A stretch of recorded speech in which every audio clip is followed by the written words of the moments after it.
awal November 2021. Dan seperti biasa, Sahabat Putra hadir untuk menyapa sahabat semua dalam live Instagram Bisnis Sulawesi untuk memberikan informasi atau obrolan terkait dengan pasar modal Indonesia. Nah, di mana dalamnya ada market review, kemudian analisa data, ada rekomendasi saham dan juga edukasi investasi. Untuk kali ini saya akan hadir bersama sahabat-sahabat saya dari IDX Sulsel dan BRI Dana Reksa. Halo, selamat pagi Mas Abdal. Selamat pagi Bang Pamir. Selamat pagi Bli. Gimana kabarnya? Baik-baik, sehat Mas ya. Pagi Bli. Oke, langsung saja Bang Pamir. Nah, kalau misalnya kita lihat dari pergerakan indeks harga saham gabungan kita ini semangat tidak nih Bang? Terutama kalau kita berkaca ke penutupan perdagangan hari Jumat pekan lalu, seperti apa Bang Pamir? Ya baik, terima kasih Bli. Kalau kita lihat ya, penutupan di akhir pekan lalu itu tanggal 29 Oktober 2021 ini menunjukkan IHSG ya ditutup melemah di 0,79% ke posisi 6.591,35 poin.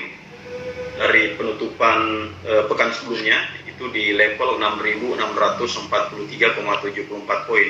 Itu selama sepekan ya Bli. Kemudian kalau kita lihat dari rata-rata nilai transaksi harian sepanjang pekan lalu itu turun ya dibandingkan dengan pekan sebelumnya, yakni hanya 13,42 triliun, di mana pekan sebelumnya itu 16,25 triliun. Nah, dengan demikian rata-rata transaksi kalau kita lihat sejak awal tahun itu 13,51 triliun. Dan kita lihat aktivitas dari investor asing pekan lalu itu mencatatkan net buying 3,19 triliun. Kemudian secara akumulatif asing ini membukukan net buying sejak awal tahun itu 39,59 triliun itu sejak awal tahun. Nah, kemudian kita lihat dari global ya, kita lihat bahwa bursa saham di Wall Street itu juga bergerak bervariasi, namun cenderung menguat pada perdagangan pekan lalu, di mana rilis laporan keuangan perusahaan yang tercatat ini masih solid dan menjadi katalis positif buat bursa di Wall Street. Kemudian pasar juga masih mencermati rilis kinerja perusahaan, di mana banyak perusahaan teknologi yang besar yang akan merilis kinerja keuangannya, di mana diantaranya seperti Microsoft ya yang sempat menguat signifikan setelah perusahaan melaporkan pendapatan yang melebihi perkiraan analis dari pertumbuhan pendapatan tercepat sejak 2018. Nah, kemudian pasar juga mengamati rilis data-data ekonomi pekan lalu ya, di mana Departemen Perdagangan Amerika Serikat itu melaporkan pertumbuhan PDB Amerika Serikat di kuartal ketiga 2021 tercatat sebesar 2% year on year, atau di bawah estimasi sebesar 2,8% dan lebih rendah daripada pertumbuhan 6,7% pada kuartal kedua di 2021. Kemudian lonjakan COVID-19, kenaikan inflasi, dan surutnya stimulus pemerintah ini juga menghambat laju pemulihan ekonomi Amerika Serikat. Sementara itu data klaim tunjangan pengangguran Amerika Serikat 2 pekan lalu itu berada di angka 281.000 atau lebih baik dari proyeksi ekonom dalam polling Dow Jones yang memperkirakan 289.000. Nah, kepercayaan konsumen Amerika Serikat juga tercatat naik ya pada Oktober, yang membalikan tren penurunan selama 3 bulan ke posisi 113,8, dan ini terjadi seiring dengan perbaikan pasar tenaga kerja di Amerika Serikat. Nah, kemudian selama sepekan kemarin di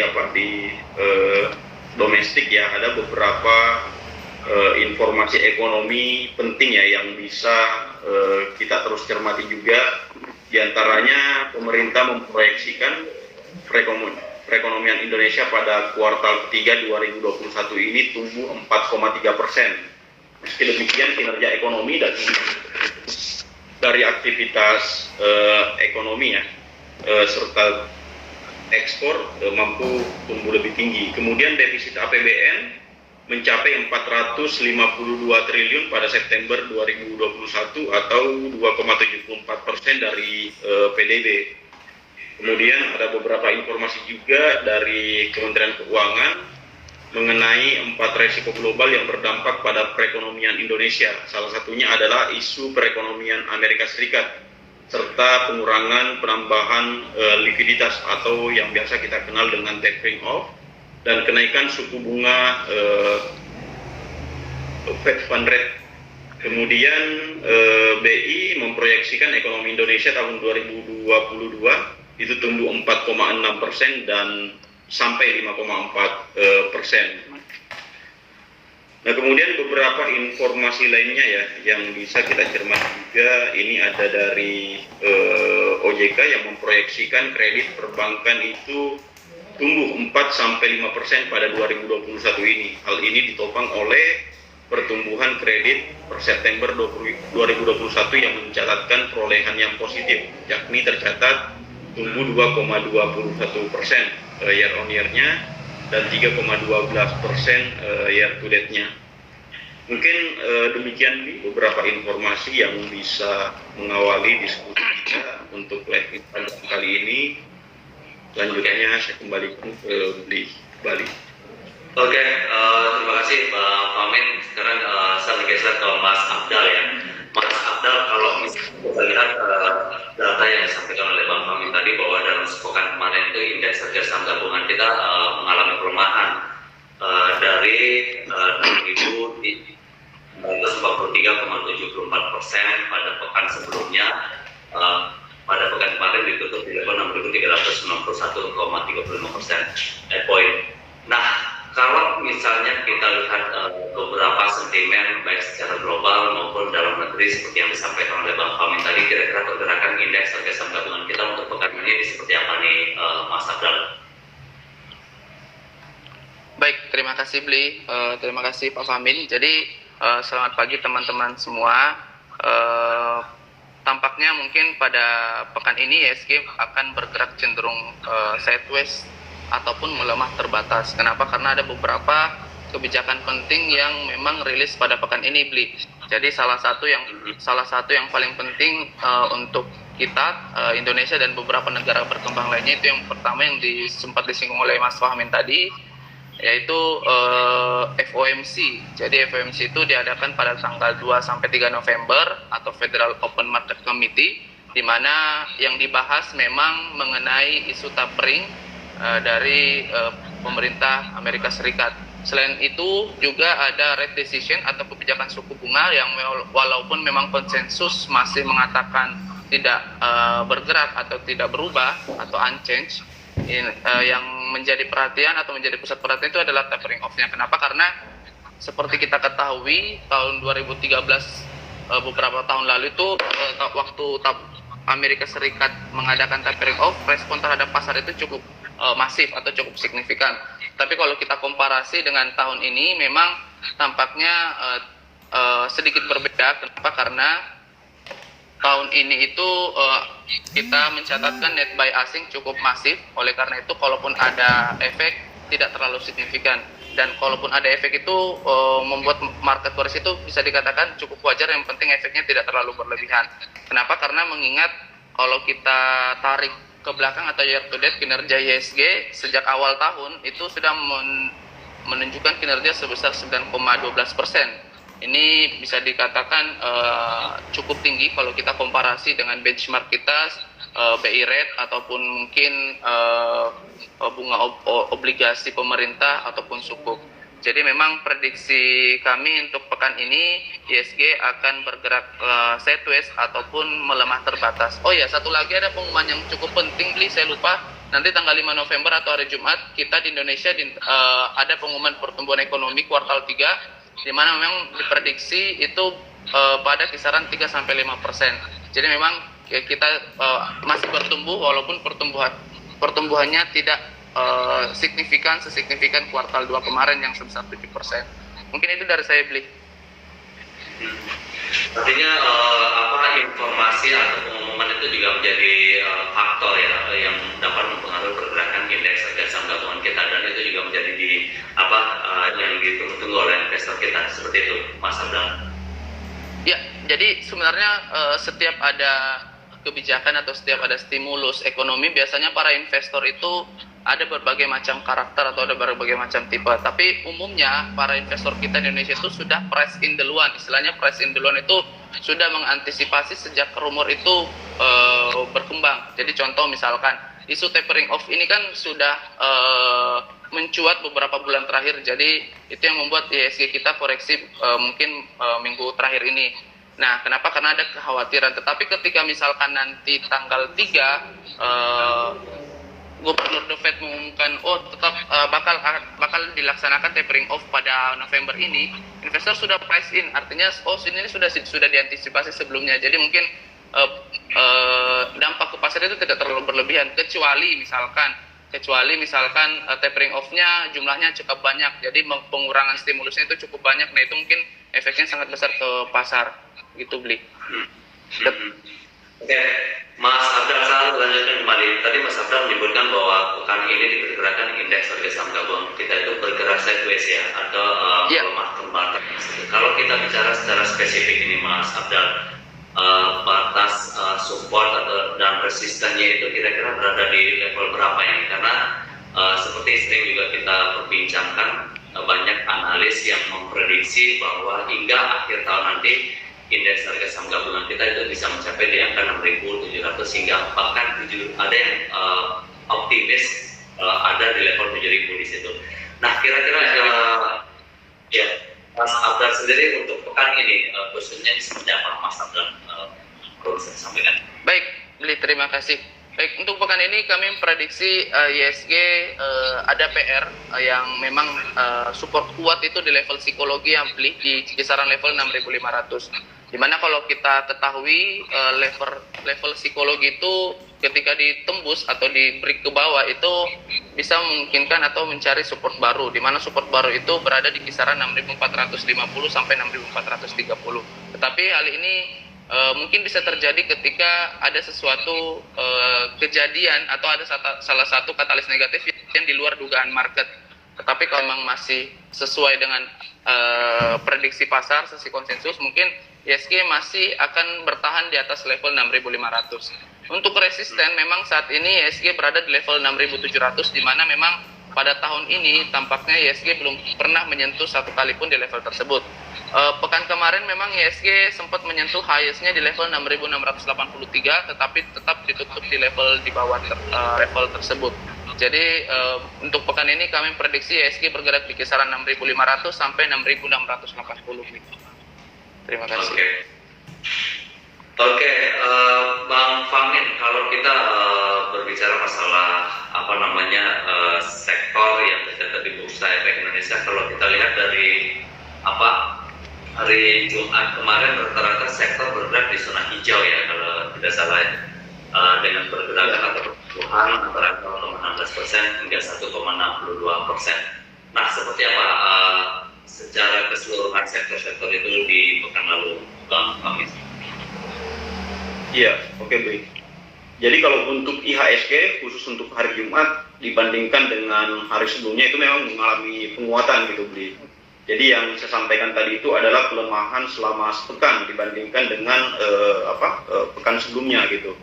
Dan kalau kita lihat secara sektoral ya, di Bursa Efek Indonesia sendiri itu memang terlihat adanya penguatan beberapa sektor gitu, Bli. Di antaranya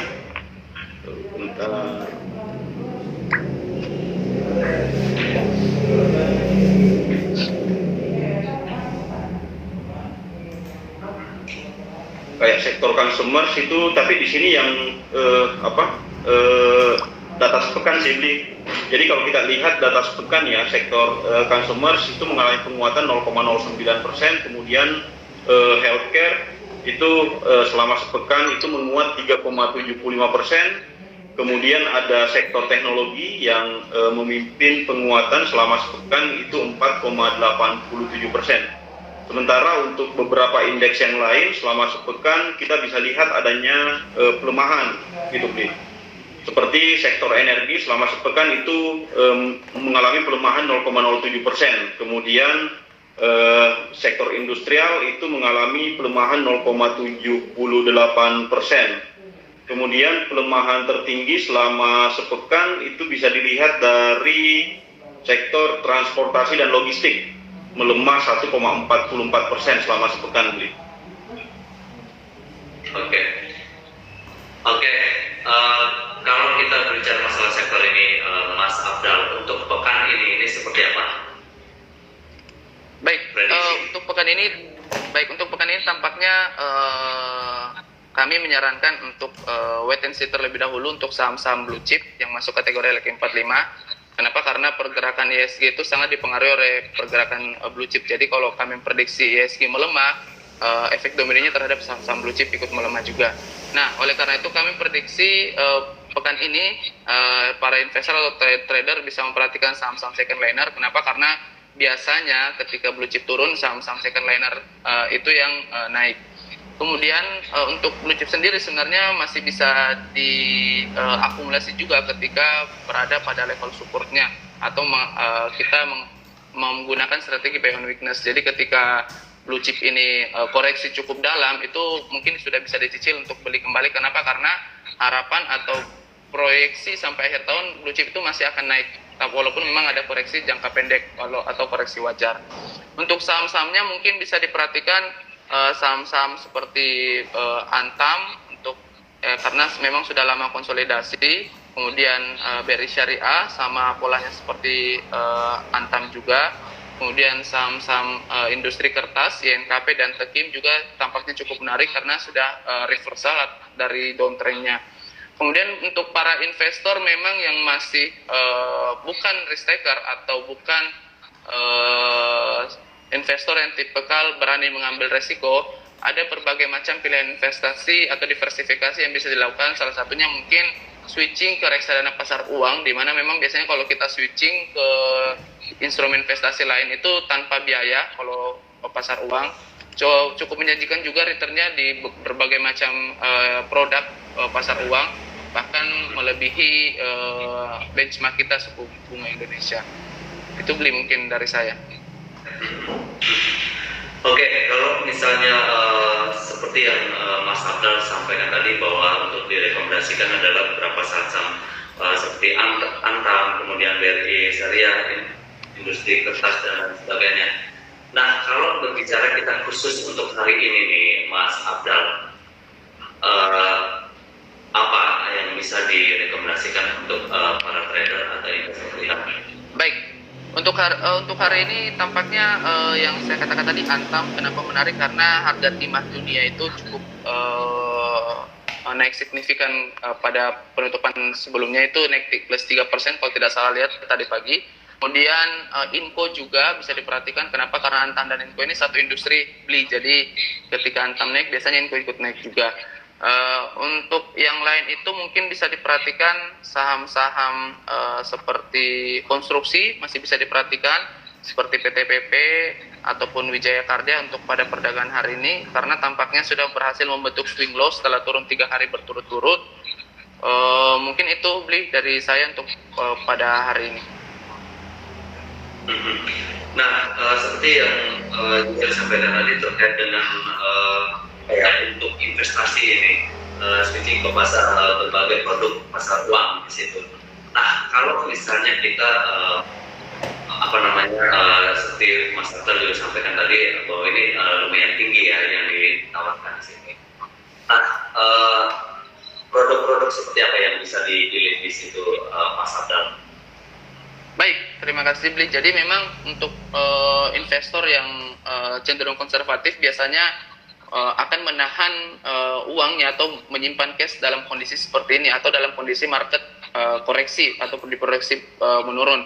Nah, ada berbagai macam pilihan instrumen investasi yang memang memberikan return yang cukup menarik seperti yang pertama yang saya katakan tadi memang reksadana pasar uang. Banyak produk-produk reksadana pasar uang yang dijual di berbagai macam platform, tetapi kalau kita lihat top 5 untuk reksadana pasar uang. Salah satunya memang dari afiliasi kami, yaitu Dana Reksa Investment Management, yaitu reksadana pasar uang Seruni yang returnnya itu kurang lebih 4-5% setahun beli. Kemudian ada juga bagi investor yang memang cenderung suka dengan fixed income. Saat ini per hari ini itu sudah launching namanya ST Beli. Jadi sukuk tabungan 008 seri 8, masa penawarannya cukup cuma 2 minggu sampai 17 November, di mana memberikan return atau kupon imbal hasil sebesar 4,8% per tahun. Nah, tapi kalau bedanya kalau ST ini sifatnya itu kita di hold, ada fasilitas early redemption, tapi kalau reksadana pasar uang kita bisa jual misalkan 1 bulan kemudian kita bisa jual itu kelebihan dari reksadana pasar uang. Tapi kalau ST ini memang kita harus hold sampai maturity atau sampai jatuh tempo beli. Tapi memang kalau kita lihat returnnya itu masih menarik juga sebesar 4,8%, masih bisa dikatakan jauh di atas deposito bank plat merah yang sekarang mungkin kisaran 2-3%. Itu beli dari saya. Jadi seperti itu ya, sahabat bisnis solusi. Kalau misalnya kita lihat seperti yang disampaikan, ada jangka waktu yang memang harus diikuti persyaratannya seperti halnya deposito di perbankan. Jadi apakah 6 bulan, setahun seperti itu. Nah kalau misalnya yang satu lagi bisa sekarang diambil sebulan kemudian bisa atau dipertahankan hingga 1 tahun kemudian bisa juga seperti itu. Betul sekali. Jadi banyak hal yang notabene bisa dipilih oleh para investor kita yang notabene lebih menarik dibandingkan dengan kita menginvestasikan atau menyimpan dana kita di perbankan pasar modal. Iya, betul beli. Ya karena memang kalau kita lihat instrumen investasi yang setara dengan perbankan saja, kalau di pasar modal returnnya itu jauh lebih tinggi dibandingkan dengan produk-produk perbankan. Karena kan memang fungsi perbankan itu bukan investasi, lebih ke saving, Mas. Iya.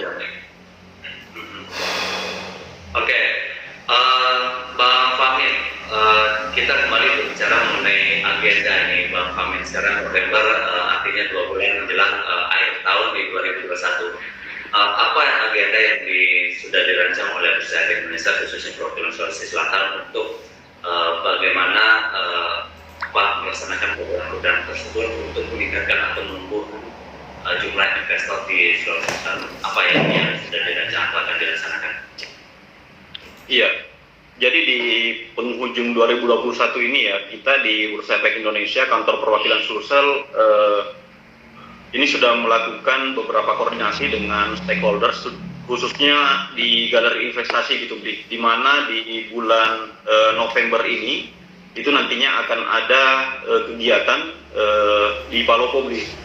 Itu yang diselenggarakan oleh Galeri Investasi IAIN Palopo, itu akan menyelenggarakan seminar nasional, kemudian ada kompetisi pasar modal juga. Jadi ada beberapa kompetisi yang mereka lakukan di sana, dan ini kita harapkan kegiatan-kegiatan yang dilakukan oleh teman-teman Galeri Investasi ini nanti yang akan kami support bisa menjadi suatu trigger buat masyarakat di luar Makassar ya, untuk bisa berinvestasi di pasar modal dengan peningkatan literasi tentunya beli, karena yang kami harapkan peningkatan investor ini juga dibarengi dengan peningkatan literasi pasar modal itu sendiri, agar masyarakat bisa betul-betul paham bagaimana berinvestasi di pasar modal itu sesuai dengan mekanisme dan aturan yang ada seperti itu. Dan kemudian ada satu hal lagi yang ingin saya sampaikan, bahwa di tanggal 1 November ini kita kedatangan emiten baru ya, di mana hari ini tanggal 1 November itu tercatat saham PT Formosa Ingredient Factory Tbk dengan kode sahamnya Boba. Nah, di mana kode saham Boba ini memang sama dengan produknya beli, di mana Boba ini juga memproduksi produk dengan merek Boba King seperti itu beli. Jadi kita harapkan bahwa penambahan investor yang cukup signifikan di 2021 ini itu juga bisa diimbangi dengan peningkatan dari sisi suplainya juga gitu beli. Itu adanya peningkatan jumlah emiten. Mungkin itu beli. Jadi total emiten kita yang sudah listing per hari ini itu sudah 752, di mana di tahun 2021 ini sudah ada 40 emiten yang mencatatkan sahamnya di Bursa Efek Indonesia. Mungkin seperti itu, Bli. Oke, bergeser kembali ke Mas Afdal. Mas Afdal, kalau misalnya kita lihat beberapa kali misalnya emiten baru bergabung di Bursa Indonesia dari Pasar Modal Indonesia kan mendapat tanggapan yang positif atau antusias investor itu ke emiten baru ini sangat positif di situ. Nah, untuk yang ini seperti apa nih, Mas Afdal?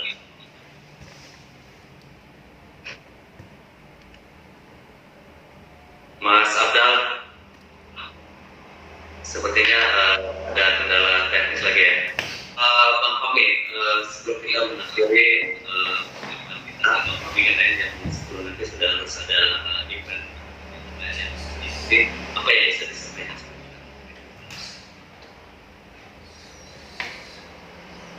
Ya, terakhir yang mungkin ingin saya sampaikan ya ke Sobat IDX, Sobat Bisnis Sulawesi, bahwa di Bursa Efek Indonesia kantor perwakilan Sulsel sendiri itu banyak sekali agenda kegiatan yang kami lakukan bersama dengan teman-teman anggota bursa ya.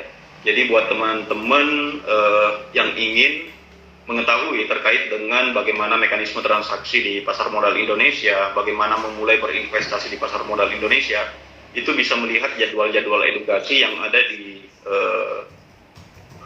Instagram Bursa Efek Indonesia kantor perwakilan Sulsel gitu, Bli. Mungkin itu sih, Bli, yang terakhir yang ingin saya sampaikan. Oke, terima kasih Bang Fahmi, terima kasih juga Mas Afdal sebelumnya. Tapi kalau Mas Afdal masih bisa bergabung, ada beberapa hal yang ingin saya tanyakan kembali. Saya coba ya untuk mengundang kembali Mas Afdal. Saya mungkin izin live dulu, Bli, ya, karena kegiatan saya juga sudah mulai ini. Oke, siap. Sekali lagi terima kasih Bang Fahmi untuk obrolannya, bincang-bincangnya kali ini, dan kita bertemu kembali esok hari ya Bang Fahmi ya. Oke, thank you, Bli. Selamat pagi semuanya. Oke, terima kasih Bang Fahmi. Baik, sahabat bisnis Sulawesi, ada beberapa pertanyaan yang sebetulnya saya ingin tanyakan kembali ke Mas Afdal. Mudah-mudahan masih bisa bergabung bersama kita. Oke, Mas Afdal sudah kembali bergabung bersama kita. Kita lanjutkan kembali sedikit lagi obrolan kita nih, Mas Afdal. Nah, tadi Bang Fahmi juga Boleh. bahwa Gimana? bagaimana? Didengarkan suara saya? Jelas ya? Boleh. Ya, jelas. Gimana boleh? Mas Afdal, tadi Bang Fahmi dari Bursa Efek Indonesia perwakilan Sulawesi Selatan sudah menyampaikan bahwa per hari ini itu ada satu lagi emiten yang bergabung atau tercatat di Bursa Efek Indonesia. Nah, kalau misalnya kita lihat pengalaman-pengalaman sebelumnya ketika ada emiten baru yang bergabung, antusias investor kita itu kan memberikan sambutan yang begitu luar biasa atau positif. Nah, kira-kira untuk yang emiten yang ini seperti apa tanggapan atau sambut dari investor kita?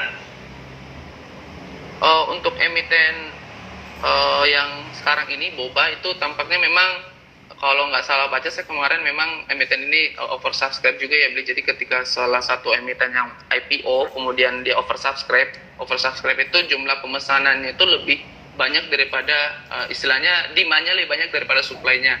Itu biasanya memang hari pertama sampai hari kedua itu biasanya akan naik cukup signifikan, Beli. Apalagi saham-saham baru itu memang mayoritas 2-3 hari pertama itu memang akan naik auto rejection atas mencapai batas maksimalnya kenaikan 1 hari. Kemudian banyak juga saham-saham, cuman sayangnya ada beberapa emiten yang size-nya kecil, itu memang dikendalikan oleh market maker, Beli. Jadi memang istilahnya ada pengendalinya, sehingga saham-saham tersebut naik secara signifikan. Tapi memang para scalper atau para trader itu tidak menjadi masalah hal seperti ini. Kenapa? Karena mereka memang tujuannya untuk trading. Tapi kalau untuk investasi memang harus melihat kembali laporan keuangannya dan kesehatan perusahaannya, Beli. Itu dari saya, Beli. Tetap analisa fundamental dan teknikalnya itu tetap harus dilihat dulu ya. Betul, Beli.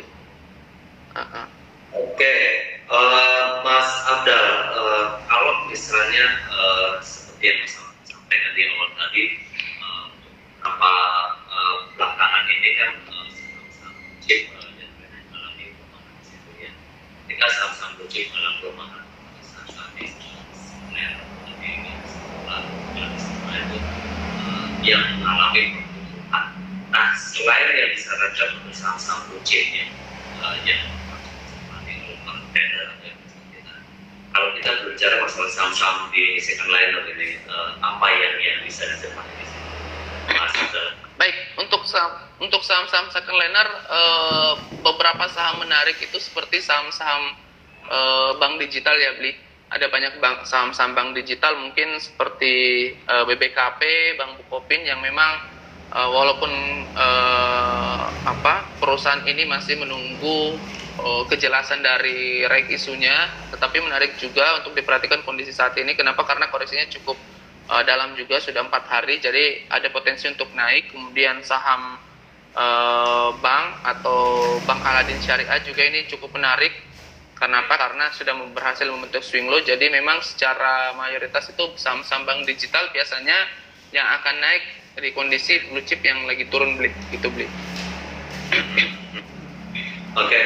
Kalau saham-saham di sektor yang berkaitan misalnya dengan transportasi publik, mobilitas dan sebagainya, kira-kira apa yang bisa dicermati minimal di pekan ini atau hingga akhir tahun? Karena kalau misalnya kita lihat, kalau misalnya cuti bersama itu tetap dijalankan, otomatis mobilitas atau masyarakat kita di dalam negeri ini kan cukup tinggi, namun ada kebijakan dari pemerintah bahwa kebijakan cuti bersama itu dihapuskan atau dihilangkan.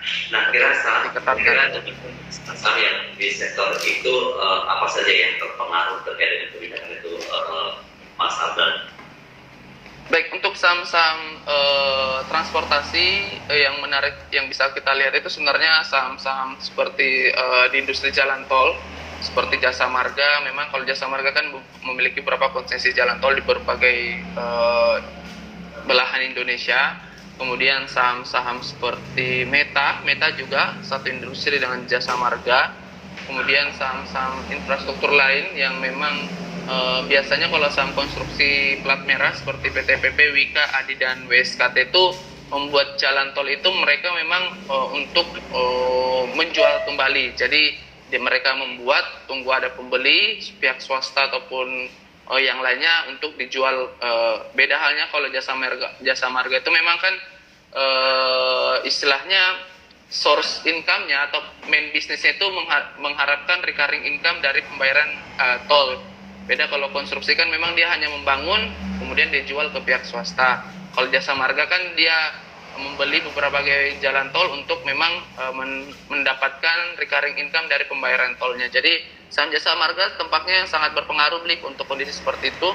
Tapi menariknya memang kalau kita lihat jasa marga 4 hari terakhir ini sudah koreksi. Minggu kemarin itu sempat menyentuh level 4.500, sekarang di level 4.200. Jadi memang karena memang masuk kategori blue chip juga, jadi hal yang wajar karena kenaikannya memang sejak Juli kemarin itu di level dari 3.200. Sampai akhir tahun tampaknya untuk jasa marga ini masih menarik juga, Bli. Masih ada potensi hingga ke level 5.000. Kenapa? Karena kalau kita lihat ini grafik atau teknikal memang ada potensi ke sana. Karena awal tahun 2021 maksud saya itu berhasil menyentuh level 4.900. Ini dari saya, Bli. Oke. Karena kebijakan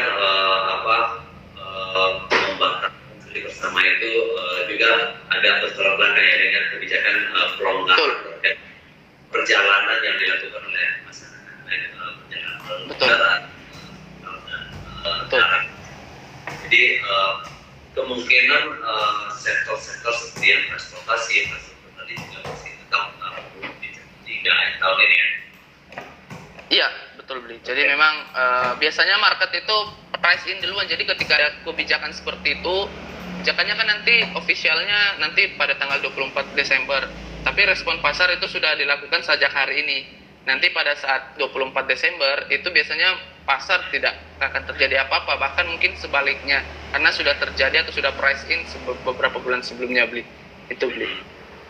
Oke, Mas Abdal, apa yang bisa dirangkum dari pembicaraan kita selama ini sebelum kita menutup perbincangan kita?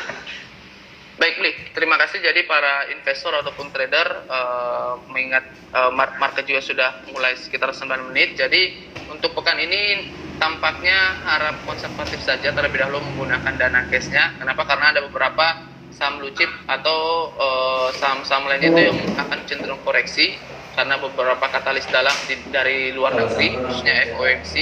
Kemudian dari dalam negeri itu pengumuman pertumbuhan ekonomi yang memang pertumbuhan kita itu lebih rendah daripada kuartal 2. Kemudian pilihan instrumen investasi lain itu seperti bisa switching ke reksadana pasar uang untuk diversifikasi, ataupun bisa membeli produk-produk sukuk tabungan atau surat berharga negara yang memang periodenya itu tidak bisa diprediksi. Nah, sekarang ini waktunya sudah launching per hari ini tanggal 1 sampai tanggal 17 di launching oleh DJPPR Kementerian Keuangan. Kebetulan BRI Dana Reksa menjadi agen atau mitra distribusi. Jadi para investor itu bisa beli langsung melalui kami. Ada mungkin selain obligasi tadi atau ST tadi itu ada program atau ada benefit-benefit lain yang bisa didapatkan untuk investor baru untuk BRI Dana Reksa Sekuritas. Itu mungkin dari saya. Terima kasih.